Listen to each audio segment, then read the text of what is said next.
ಜೈ ಶ್ರೀರಾಮ್, ಜೈ ಮೂಲರಾಮ್, ಜೈ ದಿಗ್ವಿಜಯ Ram, hello hello ಜೈ ಭಗವಾನ್ ವೇದವ್ಯಾಸ್, ಜೈ ಜಗನ್ನಾಥ್, ಹರೇ ನಮಃ. ಶ್ರೀಕೃಷ್ಣಾರ್ಪಣಮಸ್ತು. ಶ್ರೀ ದಿಗ್ವಿಜಯ ರಾಮೋ ವಿಜಯತಿ, ಶ್ರೀಮನ್ಮೂಲರಾಮೋ ವಿಜಯತಿ. 1008 ಶ್ರೀ ಶ್ರೀ ಶ್ರೀ ಸತ್ಯಾತ್ಮತೀರ್ಥ ಶ್ರೀಪಾದಂಗಳವರು 30ನೇ ಚಾತುರ್ಮಾಸ್ಯದ ದೀಕ್ಷೆಯನ್ನು ಸಂಪೂರ್ಣವಾಗಿ ಯಶಸ್ವಿಯಾಗಿ ಸಮಾಪ್ತಿಗೊಳಿಸಿದರು.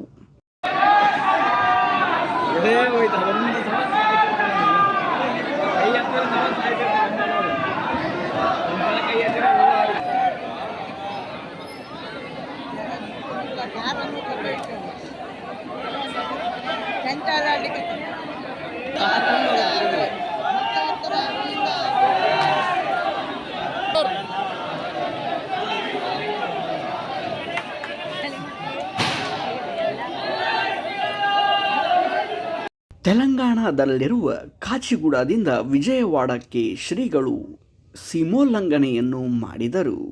ಹಂಬಲಿಸುತ್ತಲಿರೋ ಹರಿಲೋಕನಂದವೆಂಬೋ ಪೀಯೂಷ ಪಾನ,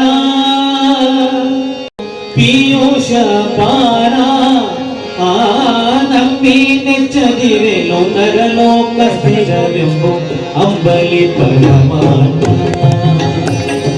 ನಂಬಿ ನೆಚ್ಚದಿರೆಲೋ ನರಲೋಕ ಸ್ಥಿರವೆಂಬೋ ಅಂಬಲಿ ಪರಮಾತ್ಮ,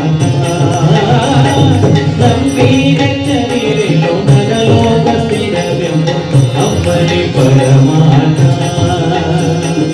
ಅಂಬಲಿಸುತ್ತನೆಯೋ ಹರಿಲೋಕನಂದವೆಂಬೋ ಪೀಯೂಷ ಪಾನ,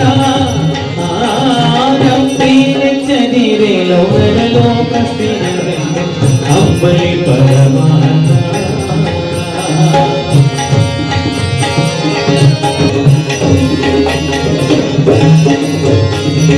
ದುರುಳ ಜನರ ಸಂಘವೆಂದೋದೆ ಎಂದಿಗೂ ನೊಣ ಬೆರೆಸಿದ ಊಟ, ದುರುಳ ಜನರ ಸಂಘವೆಂದೋದೆ ಎಂದಿಗೂ ನೊಣ ಬೆರೆಸಿದ ಊಟ, ಪರಮ ಭಾಗವತರ ಪದ ಸಂಘವೆಂಬೋದೆ ಮಸ್ತಕ ಮಣಿ ಮುಕುಟ,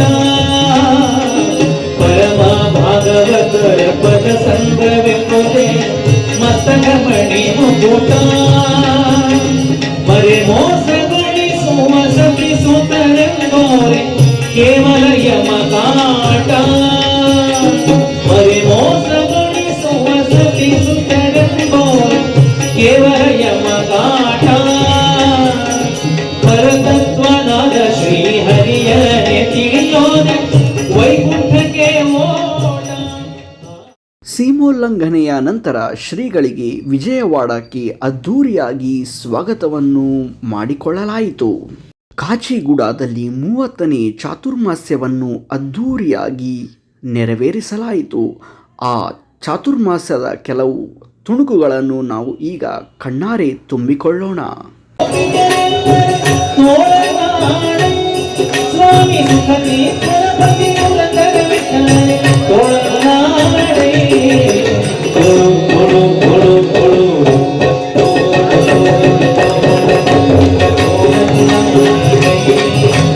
ನೀಲವರ್ಣನ ಮಾರತಿ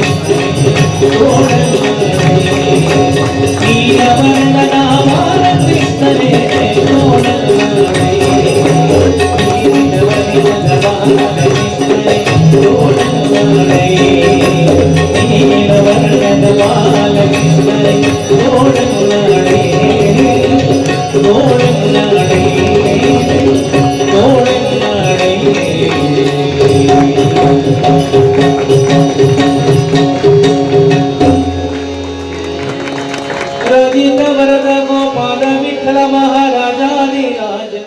ಜನಗಳೆಲ್ಲ ಕನ್ನಡದಲ್ಲಿ ತಿಳ್ಕೊಂಡಿದ್ದೇನು ಅಂದರೆ ಇದೆಲ್ಲ ಮದುವೆ ಅಂತ. ಮಡದಿ, ಮಡದಿಯನ್ನು ಪಡೆಯುವುದೇ ಮದುವೆಯಲ್ಲಿ ಮುಖ್ಯ ಅಲ್ವಾ. ಮಡದಿ ಹೆಂಡತಿ, ಮಕ್ಕಳು, ಮನಿ, ಮಡದಿ ಮಕ್ಕಳು ಮನಿ, ಮನಿ ಅಂದರೆ ಹೌಸ್, ದು ಅಂದರೆ ದುಡ್ಡು. ಮದು ಮಡದಿ, ಮಕ್ಕಳು, ಮನಿ, ದುಡ್ಡು ಪಡೆದುಕೊಳ್ಳುವುದಕ್ಕೊಂದುವೇ ದಾರಿಯೇ ಮದುವೆ ಅಂತ ತಿಳ್ಕೊಂಡಿದ್ದಾರೆ. ಅದನ್ನು ಸ್ವಲ್ಪ ಬದಲಾವಣೆ ಮಾಡಿಕೊಳ್ಳಿ, ನಿಮಗೆ ಬೇಡ ಅನ್ನೋದಿಲ್ಲ. ಮಹಾತ್ಮರು, ಮಧ್ವಾಚಾರ್ಯರು, ಮಧುಸೂದನ, ಹರಿವಾಯು ಗುರುಗಳು, ಇವರನ್ನು ತಿಳಿಯುವುದಕ್ಕೆ, ಇವರ ಸೇವೆ ಮಾಡುವುದಕ್ಕೆ, ಅವರ ಮಾತನ್ನು ನಡೆಸುವುದಕ್ಕೆ, ಅವರಿಗಾಗಿ ದುಡಿಯುವುದಕ್ಕೆ ಇದುವೇ ಅಂತ ತಿಳಿದುಕೊಳ್ಳಿ. ಆಗ ಅದು ಸಾರ್ಥಕವಾಗ್ತದೆ. ಅದಕ್ಕಾಗೇನೆ ದಾಸರು ಕೇಳಿದ್ದು ದುಡಿಸಿಕೊಳ್ಳಲು ಶ್ರೀನಿವಾಸ ಅಂತ.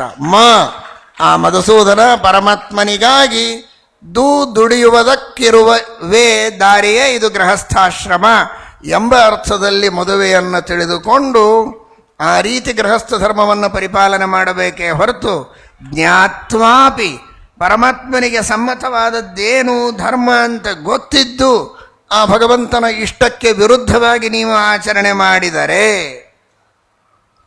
ಪರಮಾತ್ಮ ಎಂದಿಗೂ ಕ್ಷಮಿಸೋದಿಲ್ಲ. ದೊಡ್ಡವರು ಕೆಲವೊಮ್ಮೆ ಹಾಗೆ ಮಾಡಿದ್ದಾರೆ, ಅವರಿಗೆ ಅದು ದೋಷ ಅಲ್ಲ, ಅವರು ಸರಿಪಡಿಸಿಕೊಳ್ತಾರೆ. ನೀವು ನಿತ್ಯವೂ ಭಗವಂತನ ವಿರುದ್ಧವಾದ ಆಚರಣೆಯನ್ನು ಮಾಡಿದರೆ ಯಾವ ನರಕಕ್ಕೆ ಹೋದಿರಿ, ಅದಾಗಬಾರದು. ಅಂತಹ ನರಕದ ದಾರಿಯನ್ನು ತಪ್ಪಿಸಿಕೊಂಡು ಸನ್ಮಾರ್ಗದಲ್ಲಿರಬೇಕು ಎಂಬುದಾಗಿ ಶ್ರೀಮದಾಚಾರ್ಯರ ಈ ಒಂದು ಭಾಗವತ ಧರ್ಮದ ನಿರೂಪಣೆಯ ಹಿನ್ನೆಲೆಯಲ್ಲಿರುವಂತಹ ಸಂದೇಶ ಎಂಬುದಾಗಿ ನಾವು ಅರ್ಥ ಮಾಡಿಕೊಳ್ಳಬೇಕು. ಇನ್ನೊಂದನ್ನು ಅರ್ಥ ಮಾಡಿಕೊಳ್ಳುವುದಕ್ಕೆ ಸಾಧ್ಯ ಇದೆ. ಪಾರಿಜಾತ ಪುಷ್ಪಕ್ಕೆ ಅಭಿಮಾನಿ ದೇವತೆ ಹನುಮಂತ ದೇವರು ಅಂತ. ಪಾರಿಜಾತಸ್ಯ ಪುಷ್ಪೇಶು ಆಂಜನೇಯಸ್ತದಾಜ್ಞೆಯ ಅಂತ. ಪಾರಿಜಾತ ಪುಷ್ಪಗಳಿಗೆ ಅಭಿಮಾನಿ ದೇವತೆ ಹನುಮಂತ. ಹನುಮಂತನಿಗಿರುವಷ್ಟು ಆನಂದ ಅಧಿಕಾರಿ ವರ್ಗದಲ್ಲಿ ಲಕ್ಷ್ಮೀನಾರಾಯಣರನ್ನು ಬಿಟ್ಟರೆ ಪ್ರಪಂಚದೊಳಗೆ ಇನ್ಯಾರಿಗಿಲ್ಲ. ಆನಂದ ತೀರ್ಥ ಪರಾನಂದ ವರದ ಅಂತ. ಉಳಿದೆಲ್ಲರಿಗಿಂತಲೂ ವಾಯುದೇವರಿಗೆ ಉತ್ಕೃಷ್ಟವಾದ ಆನಂದವನ್ನು ಪರಮಾತ್ಮ ಕೊಡ್ತಾನೆ. ಯಾಕೆ? ಅಷ್ಟು ಸೇವೆಯನ್ನು ಮಾಡ್ತಾರೆ, ಅಷ್ಟು ಉಪಾಸನೆಯನ್ನು ಮಾಡ್ತಾರೆ ಎನ್ನುವ ದೃಷ್ಟಿಯಲ್ಲಿ. ಹಾಗಾಗಿ ಸಂಪೂರ್ಣ ಉಪಾಸನಾದ್ ಬ್ರಹ್ಮ ಸಂಪೂರ್ಣ ಆನಂದ ಭಾಗ್ಭವೇತ್ ಅಂತ. ಹೀಗಾಗಿ ಅರ್ಕ ಅಂದರೆ ಹನುಮಂತ ದೇವರು ಅಂತ ಅರ್ಥ. ಅರಂ ಕಂ ಯಸ್ಯ ಸಹ ಅರ್ಕಃ. ಅರಂ ಅಂದರೆ ಪರಿಪೂರ್ಣವಾದ ಆನಂದ ಇದ್ದವನು. ಅರ್ಕ ಅಂದರೆ ವಾಯುದೇವರು, ಹನುಮಂತ ದೇವರು. ಅರ್ಕ ಪುಷ್ಪ ಅಂದರೆ ಪಾರಿಜಾತ ಪುಷ್ಪ.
ಇಡೀ ಭಾರತ ದೇಶದಿಂದ ಎಲ್ಲ ಭಕ್ತಾದಿಗಳು ಸೇವೆ ಮಾಡಿದಿರಿ. ಏನೋ ನಮ್ಮ ಒಂದು ಸಣ್ಣ ಕಾಣಿಕೆ ಗುರುಗಳ ಪಾದಾರವಿಂದಕ್ಕೆ ಸಮರ್ಪಣೆ ಮಾಡೋಣ ಅಂತ ಹೇಳಿ 5 ಕೋಟಿ ರೂಪಾಯಿಯ ಒಂದು ಸಣ್ಣ ಕಾಣಿಕೆಯನ್ನು ಗುರುಗಳಿಗೆ ಸಮರ್ಪಣೆ ಮಾಡ್ತಾ ಇದ್ದೇವೆ. ಸಂಪೂರ್ಣವಾಗಿ ಬಂದಿರತಕ್ಕಂತಹದ್ದು 8,50,00,000.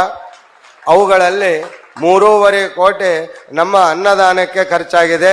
1,60,000 ಜನ ತೀರ್ಥಪ್ರಸಾದವನ್ನು ಸ್ವೀಕಾರ ಮಾಡಿದ್ದಾರೆ. 70,000 ಜನ ಫಲಾರವನ್ನು ಸ್ವೀಕಾರ ಮಾಡಿದ್ದಾರೆ.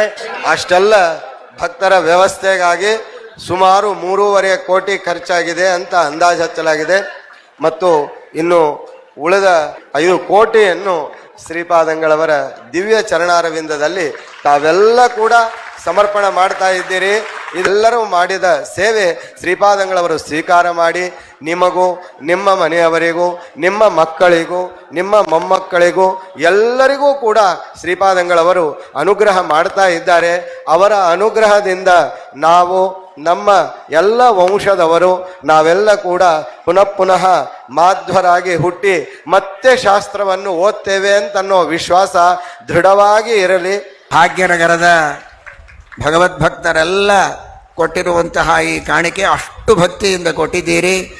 ನಿರಂತರ ವಿದ್ಯಾಪೀಠದಲ್ಲಿ ನಡೆಯುವ ಪಾಠ ಪ್ರವಚನಗಳು, ವಿದ್ವಾಂಸರು, ವಿದ್ಯಾರ್ಥಿಗಳ ಪ್ರೋತ್ಸಾಹನೆ, ಅನೇಕ ತೀರ್ಥಕ್ಷೇತ್ರಗಳಲ್ಲಿ ನಡೆಯುವಂತಹ ಅಭಿವೃದ್ಧಿ ಕಾರ್ಯಗಳು, ಧರ್ಮ ಪ್ರಸಾರದ ಕಾರ್ಯ, ಇವುಗಳಿಗೆ ನೀವು ಕೊಟ್ಟಿರುವಂತಹ ಈ ಭಕ್ತಿಪೂರ್ವಕವಾದ ಪವಿತ್ರವಾದ ಧನದ ಉಪಯೋಗವನ್ನು ಮಾಡಿ ಆ ಪುಣ್ಯವನ್ನು, ಶ್ರೇಯಸ್ಸನ್ನು ನಿಮಗೆಲ್ಲ ದೇವರು ಕರುಣಿಸಲಿ ಅಂತ ಪ್ರಾರ್ಥನೆಯನ್ನು ಮಾಡ್ತೇವೆ.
जय श्री राम, जय मूल राम, जय दिग्विजय राम, हेलो हेलो, जय भगवान वेदव्यास, जय जगन्नाथ, हरे नमः. श्री कृष्णार्पणमस्तु.